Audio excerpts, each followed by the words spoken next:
Hello, everyone. Today we're starting a new series focused on navigating health insurance, especially if you have cancer, and specifically for those of us age 60 and over. This is Cycling with Cancer. I'm Frank Soltis. Thank you for joining today. So first, what is Medicare? It's a national health insurance program for people 65 and older, or for younger individuals who have disabilities, and it's split into several parts. The issue is Medicare doesn't pay for everything. For cancer patients, those can add up quickly, and we get bombarded by all kinds of things. You have your Medicare book that comes to you in the mail. You get individual plans that you can get from different insurance companies, whether it's for the Medigap policies or the Advantage plan. Information on Part D and what the formulary's on, what's covered, what's not covered. And if you currently have plans, they'll give you an update in the mail to say what your current plan's covering and what your next plan is going to cover. And it's very, very confusing. So let's take a walk through it and see what we find. What's covered is Part A, which is the hospital stay. Part B, which are doctor visits and any in-office surgeries or care that you have. And Part D, the prescription drug care. But the issue is Medicare doesn't pay for everything. And for cancer patients, those can add up very quickly. So when it comes to insurances and your Medicare, since Medicare doesn't cover everything, you have two forms that you can use. You have the Medigap policy and you have the Advantage plan.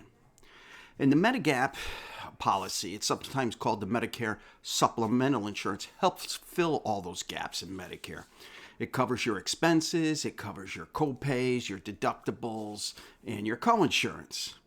The nice thing about the supplemental plan is that no matter where you go in the U.S., as long as your hospital or your doctor accepts Medicare, you're accepted. So even if you live in Connecticut and you're traveling to California, and something happens, you have to see a doctor, they have the Medicare, they'll see you, and everything is covered. With the Advantage plan, again, it's grouped with parts A, B, and usually Part D, your prescription drug plan. So it's basically an all-in-one offering. And they also have extra benefits, like they'll have their dental included in there, your vision, but you have to stick to the plan. And you have to stay within the network providers that they have. And if you have to see a specialist like an oncologist, you'll probably have to get referrals for that. So what's the pros and cons? With Medigap, pros are it's predictable cost sharing, so you know exactly what the costs are. If you take the Plan G, which is basically all-encompassing, it's a higher premium, but once you meet your deductible, everything is covered. No co-pays, no co-insurance, everything is covered in there. So if you want peace of mind that, again, once your deductible is made and you have no surprise bills, you take the Plan G. Plan N does the same thing. You still have to pay your premiums. It's a little bit cheaper, but you have to pick up your co-pays for your doctor visits, for your specialist visits. You have to still pick up those. You also get to go wherever you want. Again, if you're traveling and you're in your state and you go to a different state and you need medical attention, no problem. As long as they take Medicare, they'll cover you. And it's simpler coordination. It's basically one-stop shopping. You go in, you look at what supplemental insurance you want, you pick the plan you want, you're done. The con side of it is, again, the premiums are a lot higher than you would on an Advantage plan. Mine went up again, but still, it's still going to be cheaper for me in the long run with all the doctor visits I have. I have to go for body scans, bone scans, so it's going to cost more to go ahead and do that. It's not Part D. You know, the prescription drug plan is not part of that, so you have to go and you have to pick a separate plan up for that. And depending on where you live, the pricing of the plans could be different. Now, where I live in Connecticut, that's one of the higher ones because it's a lot more flexibility to what you can do. So the insurance company is going to charge you a higher premium for that. On the Advantage side, the big selling point here is premiums are usually $0. They take care of parts A and B, your hospital and your doctor, and most likely your Part D prescription as well. So it bundles it all into one. You also get the vision, the hearing benefits, and you can even sign up for gyms and all, like through their Silver Sneaker program.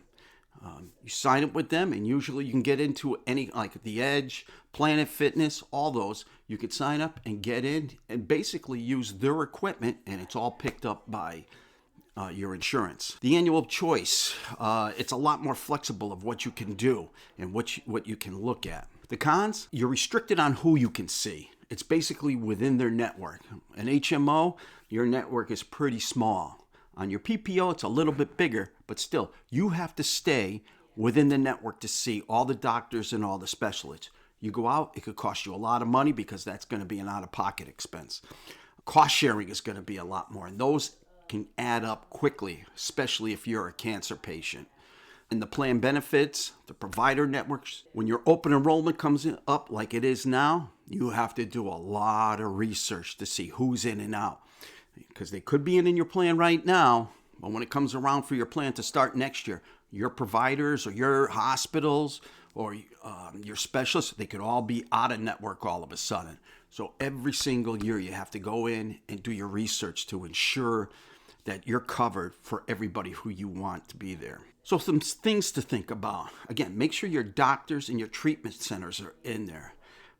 Can't stress that enough. Ensure that they are there. Check your prescriptions in your formulary. See if the tiers are switched or if all of a sudden they're not covered. I know in my Part D, my chemo medicine is not covered under my current plan right now. So my plan went from about $2,000 for covering what would be my out-of-pocket expense for my drugs, which includes my chemo. They priced it up to $145,000. Why? Because they don't want to cover it. And when I look inside, they tell you it's not covered.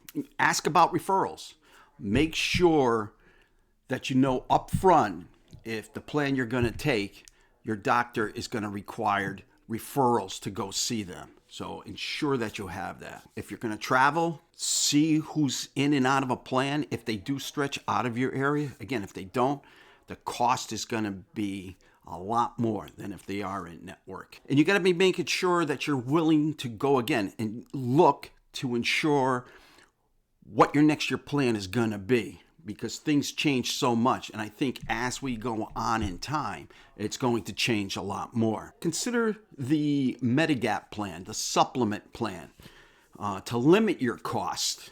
Again, if you're a cancer patient, again, you know exactly what your monthly premiums are going to be if you want a plan G, and you don't have to worry about any other extra costs once you meet your deductible.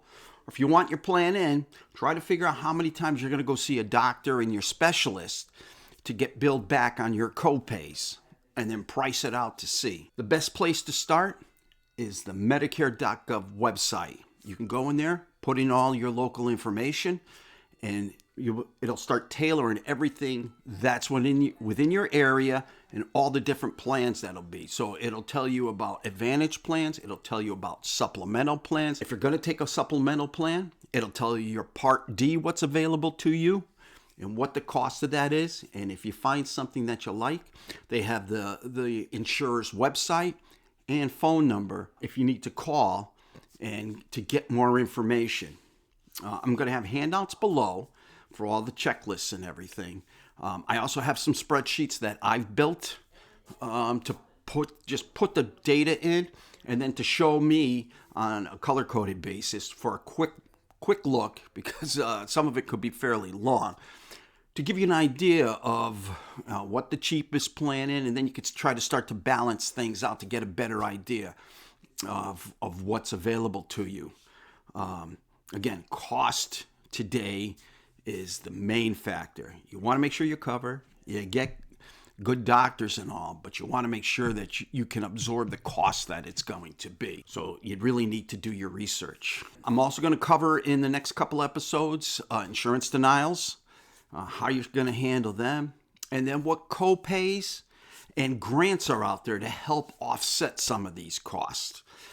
For me, I'm using HealthWell Foundation, and I'm using the Patient Advocate Network. The Patient Advocate Network is picking up my chemo co-pays for my medicine, and the HealthWell Foundation is picking up my Part B premiums. That is helping me out a lot. If you have any questions, please drop them below. Let me know what they are. I'll help you along. If you have any thoughts about maybe things I missed or I wasn't clear enough, please drop that below as well. I'll be glad to do a follow-up on this too. And if you found this useful, please tell other people about this video and let them know. I'm here to share my experiences because going out, I haven't found a lot. So I'm just trying to go through this myself. And the more I can help you, that I can dig in, the more I'm going to learn as well. I guess a final thought I also want to put is go see an insurance person that deals with Medicare and all. They're a great, great resource. At least in your own mind, try to get an idea of what you want and then go see them.